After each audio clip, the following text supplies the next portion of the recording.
البشر على الإطلاق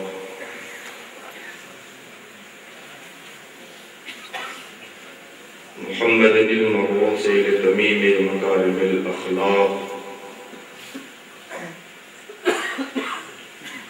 وعلى آله مصابيح الهدى وأصحابه مفاتيح الجوى أما بعد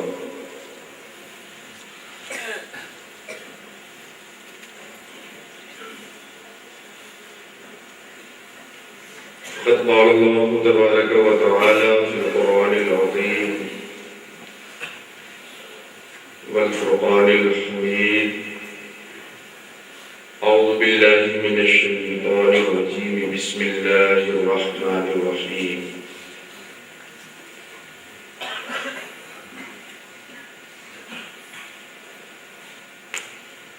والذين جاهدوا فينا لنهدينهم سبلنا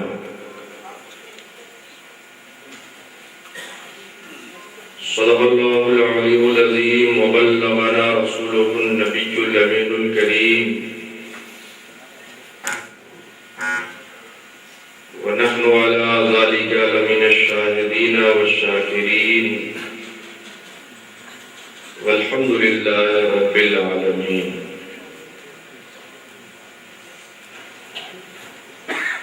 عقیدت و محبت کے ساتھ بارگاہ رسالت مآب میں درود پاک کا نذرانہ پیش کرنے کی سعادت حاصل کریں. اللہم صلی علی سیدنا و شفیعنا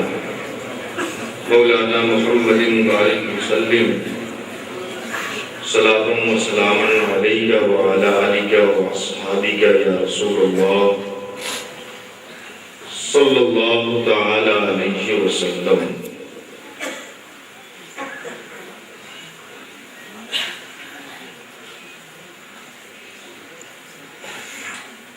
سچ پوچھیں تو آج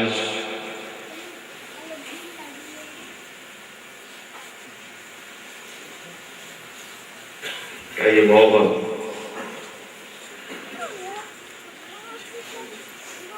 ملکی اور عالمی شہرت کے حامل شخصیتوں کو سننے کا تھا، مگر جنگ کو گرم کرنے کے لیے چھوٹے تنکوں کو پہلے استعمال کیا جاتا ہے.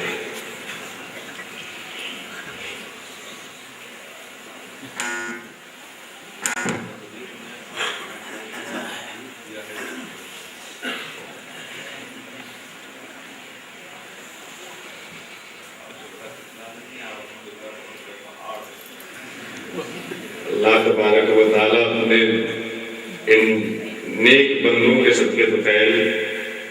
اللہ تبارک و تعالیٰ ہم لوگوں کو اپنے دین کے کام کے لائق بنائے. آمین آمین یا رب العالمین. بجاہ سید المرسلین علیہ وعلی آلہ افضل الصلاۃ و اجمل التسلیم.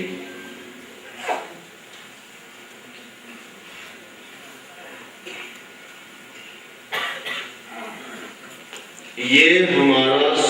اور آپ کا مشترکہ اور متفقہ ایمان ہے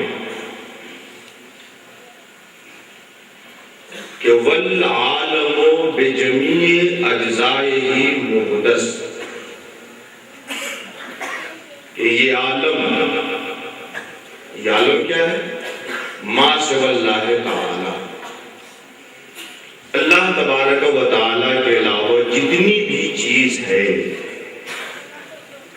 علامہ تفتازانی رحمۃ اللہ تعالی علیہ ما سوى اللہ کو عالم کہنے کی وجہ بیان کرتے ہوئے کہتے ہیں کہ اللہ تبارک و تعالی کے علاوہ کائنات کی جو چیز بھی ہے وہ اپنے بنانے والے کی دلیل ہے، اپنے بنانے والے کی آیت ہے، اپنے بنانے والے کی نشانی ہے. یہ زمین اللہ کے جاننے کا ذریعہ اور عالم ہے، یہ آسمان اللہ کو پہچاننے کا ذریعہ ذریعہ اور عالم ہے۔ عالم عربی گرامر کے اعتبار سے اسم اعلیٰ کا صیغہ ہے ما یعلم بہ، جس کے ذریعے سے کسی کو جانا جائے وہ عالم۔ اس رات کی سیاہی سے رات کو جانتے ہیں، دن کی سفیدی سے دن کو جانتے ہیں، طلوع شمس سے وجود نہار کو جانتے ہیں۔ جس کے ذریعے سے کسی کو جانا جائے وہ اس کے لیے عالم ہوتا ہے، مگر اصطلاح میں ما یعلم بہ ثانی، جس کے ذریعے سے خالق حقیقی کو جانا جائے، جس کے ذریعے سے ذات قدیم کو جانا جائے، جس کے ذریعے سے خدا وحدہ لا شریک کو جانا جائے، اصطلاح میں اسے عالم ہے۔ تو کائنات کی ہر چیز اللہ تبارک و تعالیٰ کے جاننے کے لیے، اس کی معرفت کے لیے، اس کو پہچاننے کے لیے آلہ ہے، ذریعہ ہے، نشانی ہے، علامت ہے۔ عربی کا ایک شاعر کہتا ہے ففی کل شیء لہ شاہد یدل علی انہ واحد، ہر چیز اس بات کی گواہی دے رہی ہے کہ اس کا بنانے والا ایک ہے، اور وہ ایسی خوبیوں کا حامل ہے، ایسی ذات کا حامل ہے جو ذات اور خوبی ایک کے علاوہ کسی میں نہیں پائی جا سکتی۔ تو ہمارا آپ کا یہ عقیدہ ہے کہ والعالم بجمیع اجزائہ محدث، عالم اپنے تمام اجزاء سمیت محدث ہے۔ محدث کا مطلب مخرج من العدم الی الوجود، یہ اشیاء نہ تھی، یہ کائنات نہ تھی، یہ چیزیں نہ تھی، اللہ تعالیٰ نے انہیں عدم سے وجود میں لایا۔ جب ہم نہ تھے اور لائے گئے، اس پہ ہمارا ایمان، اور اس پہ بھی ہمارا ایمان ہے کہ زمین کو ہمیشہ نہیں رہنا ہے، آسمان کو ہمیشہ نہیں رہنا ہے، ہمیں اس زمین کے اوپر ہمیشہ نہیں رہنا ہے۔ کل من علیہا فانی ویبقى وجہ ربک ذو الجلال والاکرام، ساری چیز ختم ہو جانے والی ہے، باقی رہنے والی ذات سے خدا ہے۔ ان دونوں عقیدوں کو ہم اپنے سینوں میں سجا کے رکھتے ہیں، اپنے دل کو اس کا ٹھکانہ بنا کے رکھتے ہیں۔ یہ عقائد ہم سے اس بات کا مطالبہ کرتے ہیں کہ اگر ہم اللہ کے پیدا کرنے سے ہیں اور مر کر کے اسی کی بارگاہ میں ہمیں جانا ہے، یہ عقیدہ ہر لمحہ ہم سے مطالبہ کرتا ہے کہ انسان جس ذات نے تجھے عدم سے وجود میں لایا ہے اسے بھول کے کہاں جا رہا ہے، جس ذات کے پاس لوٹنے کا تم ایمان رکھتے ہو اس کو بھول کے کیوں زندگی گزار رہے؟ آخر جب ہم یہ مانتے ہیں کہ اللہ تعالیٰ کے بنانے سے ہیں، پیدا کرنے سے وجود میں آئے ہیں، پھر ہمیں مر کے اسی کی بارگاہ میں حاضر ہو کر اپنے اعمال کا ہمیں حساب دینا ہے، یہ ہمیں تسلیم ہے، تو آپ اپنے دل پہ ہاتھ رکھ کر کے بتائیے اور سوچیے کہ ہم نے اپنی زندگی میں کتنی کوشش کی ہے اللہ کو راضی کرنے کے لیے، ہم نے اپنی زندگی میں کتنے قدم اٹھائے ہیں اللہ کو خوش کرنے کے لیے، ہم نے اپنے جیب سے کتنے پیسے اللہ کے دین کو بلند کرنے کے لیے خرچ کیے۔ قرآن مقدس میں خدا وحدہ لا شریک ارشاد فرماتا ہے والذین جاہدوا فینا لنہدینہم سبلنا، جو لوگ ہماری راہ میں صحیح معنوں میں کوشش کرتے ہیں ہم ضرور انہیں اپنی راہ کی ہدایت دیں۔ علماء بیٹھے ہیں، اس میں کتنی تاکید لائی گئی ہے۔ اللہ فرماتا ہے جو میری راہ میں کوشش کرتا ہے، جو مجھے منانے کی فکر کرتا ہے، جو مجھے خوش کرنے کی فکر کرتا ہے، جو میرا مقرب بندہ بننے کی فکر کرتا ہے، لنہدینہم سبلنا، ہم ضرور اسے ایسی راہ دکھاتے ہیں جس راہ پہ چل کر ہمارا مقرب ہو جاتا ہے، ضرور ہم اسے ایسی راہ دکھاتے ہیں جسے اپنی زندگی میں اختیار کر کے ہمیں خوش کر لیتا ہے، ہمیں منا لیتا ہے۔ اس میں عربی گرامر کے اعتبار سے دیکھیں تو والذین جاہدوا فینا میں کوئی تاکید نہیں سمجھ میں آ رہی، اور لنہدینہم سبلنا میں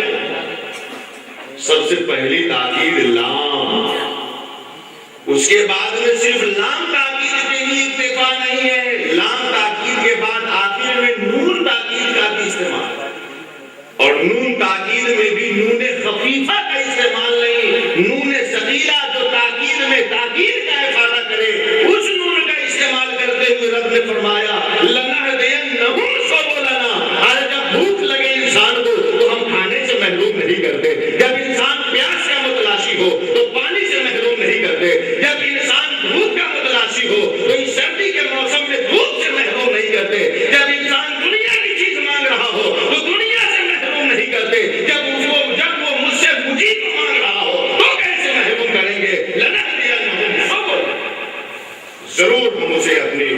قرب کی راہ دکھائیں گے، نصیب دکھائیں گے، اسے چلا کر اپنا مقرب بندہ۔ ہمیں اب فیصلہ کر لینا چاہیے کہ جس دنیا کے پیچھے ہم اپنی اتنی زندگی کھپا چکے ہیں، گزار چکے ہیں، اس دنیا سے ہمیں حاصل کیا ہو؟ بہت زیادہ اس دنیا نے اگر آپ کو کچھ دیا تو ایک اچھا کپڑا، ایک اچھا مکان، ایک اچھی گاڑی، مگر یہ اچھے مکانات میں ہم کب تک رہیں گے جب ہم ہی کو نہیں جانا ہمیشہ؟ ان اچھی سواریوں پہ کب تک ہم چلیں گے جبکہ ہوا کے کانوں پہ سوار ہو کے ہمیں قبرستان جانا ہے؟ ان اچھے کھانوں سے ہم اپنے بھوک کو کب ختم کریں گے جب قبر کی مٹی سے ہمیں پیٹ بھرے؟ اس لیے انسان عقل مندی کا تقاضا یہ نہیں ہے کہ ہم رب کو منانا بھول جائیں، اپنے خواہشات کی تکمیل میں لگے رہیں۔ عقل مندی یہ ہے کہ ہم چلیں تو منشا یہ ہو کہ ہم کیسے چلیں کہ ہمارا رب راضی ہو جائے، ہم بولیں تو سامنے نمونہ یہ ہو کہ ہم کیسے بولیں کہ ہمارا رب ہم سے راضی ہو جائے۔ ہماری زندگی میں جو کام بھی ہمارے وجود سے شادی ہونے والا ہو وہ صرف اس لیے ہو کہ ہمارا رب ہم سے راضی ہو۔ لائی حیات آئے قضا لے چلی چلے، نہ اپنی خوشی آئے نہ اپنی خوشی۔ اللہ تبارک و تعالیٰ کو خوش کرنے کے لیے، اس کو منانے کے لیے ہم نے اپنی زندگی میں کون سا کام کیا، یہ فیصلہ کیجیے اور آج یہ عہد کر لیجیے کہ ہمیں اپنی زندگی میں ایسا کام کرنا ہوگا جس کام سے اللہ خوش ہو سکے، اور اس کام کی کیا تفصیل ہے دوسرے موقع سے اس تفصیل پہ گفتگو کی جائے گی۔ مشائخ نے فرمایا ہے البدایہ ہے الرجوع الی النہایہ، اگر ہم اللہ تبارک و تعالیٰ کو منانا چاہتے ہیں، اس کو خوش کرنا چاہتے ہیں، تو مشائخ نے جو فارمولہ بتایا ہے انشاءاللہ دوسری محفل میں اس گفتگو ہوگی۔ میں خود چاہتا ہوں کہ ہمارے جو معزز مہمان آئے ہیں ان کے ذرعی اقوال سے میں بھی مستفیض و مستنیر ہوں، اور ہمارے آئے حاضرین و سامعین بھی مستفیض ہوں۔ وما علینا